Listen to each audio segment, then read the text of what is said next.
Dari Islamabad, sejauh mana Pakistan mengambil serius desakan Presiden Trump untuk membawanya ke dalam perjanjian Abraham? Adakah ini dilihat sebagai tekanan diplomatik sebenar atau lebih kepada senarai hasrat atau bahkan teknik mengalih perhatian apabila melibatkan rundingan Iran yang mana Pakistan sangat terlibat? Betul, Nicole. Ia boleh jadi mana-mana satu daripada perkara tersebut. Tetapi perkara penting untuk diingat dalam perdebatan ini ialah memang masuk akal untuk Presiden Trump mencadangkan perkara ini.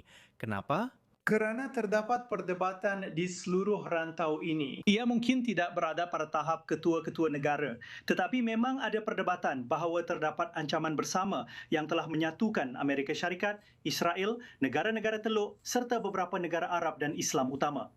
Dan mereka sedang menghadapi ancaman bersama daripada Iran dan proksi-proksi Iran.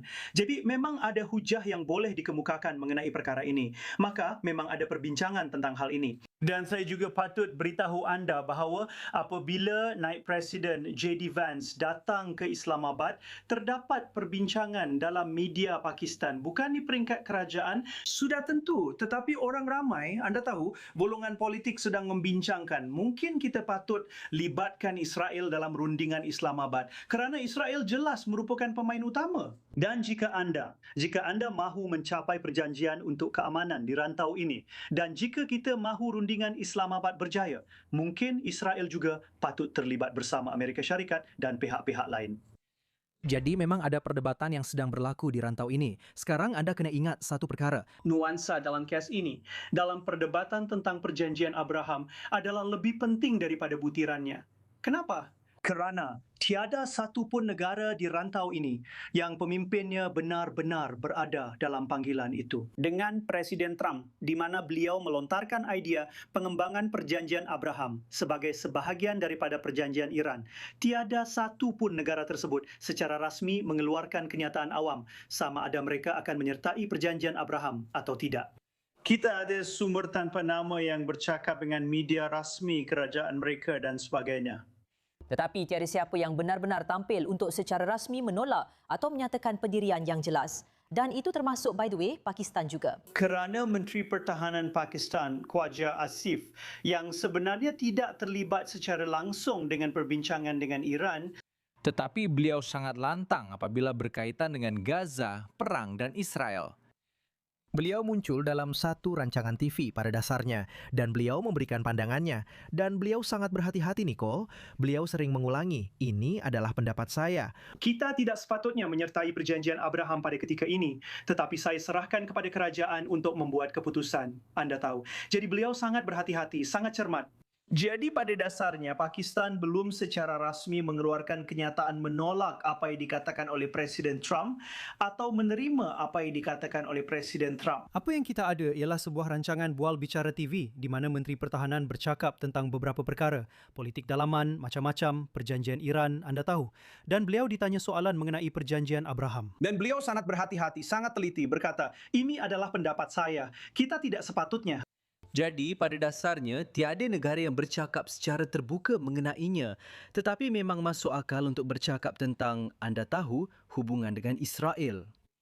Kerana semua negara ini kini telah mendapati bahawa selepas perang ini, mereka mempunyai ancaman bersama dari Iran. Jadi itu satu perkara. Tentang Pakistan, adakah Pakistan rasa kesal kerana ia mempunyai ancaman bersama dari Iran? Adakah Pakistan rasa begitu?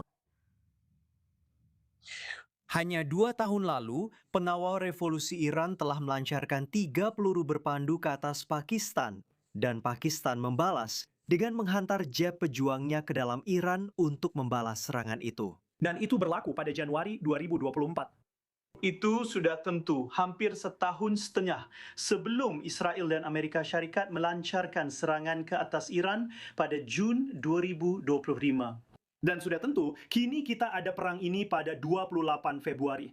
Jadi, Pakistan dan Iran selepas revolusi Islam pada tahun 1979 telah menjadi pesaing strategik. Mereka telah bersaing secara strategik mengenai Teluk, mengenai Afghanistan, pengaruh di Afghanistan, serta pengaruh di Asia Selatan dan hubungan dengan India. Kedua-dua negara, sudah tentu Iran dan Pakistan mempunyai jenis hubungan yang berbeza dengan India. Jadi kedua-dua negara ini telah bersaing secara strategik, tetapi mereka mengekalkan saluran komunikasi yang kini digunakan oleh Presiden Trump untuk berbincang dengan Iran, dan di situlah Pakistan memainkan peranan.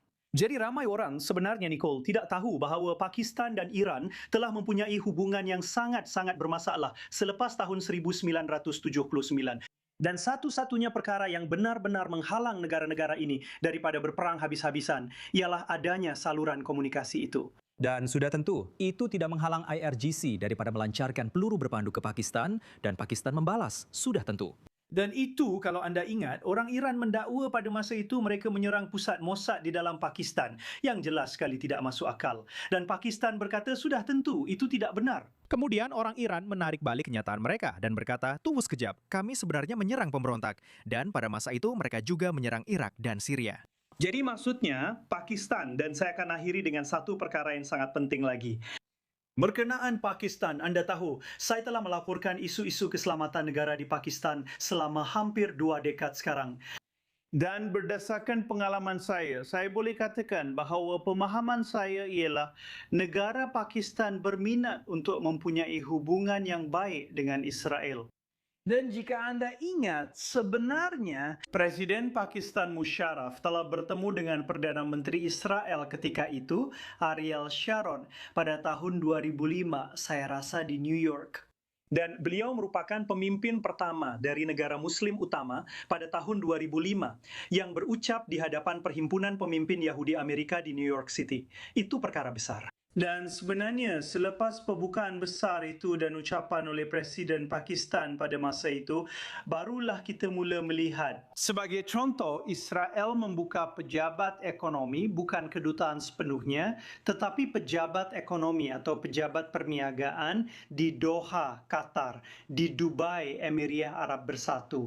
Dan sudah tentu, itu adalah permulaan kepada proses panjang selama 15 tahun berikutnya yang akhirnya membawa kepada perjanjian Abraham pada tahun 2020, yaitu 5 atau 6 tahun yang lalu. Jadi Pakistan adalah, dan sebagai tambahan, Menteri Luar Negeri kedua-dua Pakistan dan Israel bertemu buat kali pertama juga pada tahun 2005 untuk pertemuan rasmi kerajaan ke kerajaan yang pertama antara pemimpin peringkat Menteri Luar Negeri Pakistan dan Israel. Pertemuan. Sudah tentu banyak sejarah di situ apabila bercakap tentang semua hubungan antara negara-negara ini. Ahmed Qureshi, terima kasih kerana bersama kami untuk berbincang. Saya amat menghargainya.